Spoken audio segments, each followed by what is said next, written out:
ஆன்மீக நாட்டம் அதிகமாக இருக்கும் உங்களுக்கு. வரக்கூடிய பணத்தை சேவிங்ஸ் பண்ணக்கூடிய அமைப்பு சிறப்பாக இருக்குது உங்களுக்கு.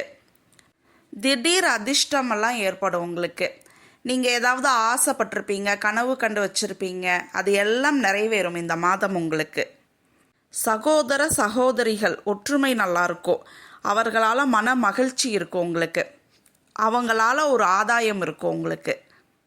அதே மாதிரி மாணவர்களுக்கு புதிய விஷயத்தை கற்றுக்கணுங்கிற ஆர்வம் அதிகமாக இருக்கும். படிப்பின் மீது ஆர்வம் அதிகமாக இருக்கும். ஒரு வேகம் இருக்கும்.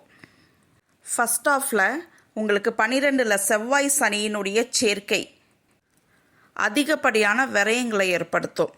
யோசிக்காமல் செலவு பண்ணிடுவீங்க. அதே மாதிரி கோபம் அதிகமாக வரும் உங்களுக்கு. 12வது வீட்டில் இருக்கக்கூடிய செவ்வாய் சனி 6 பார்க்கக்கூடிய அமைப்பு. அலுவலகத்தில் ஏதாவது ஒரு கருத்து வேறுபாடு,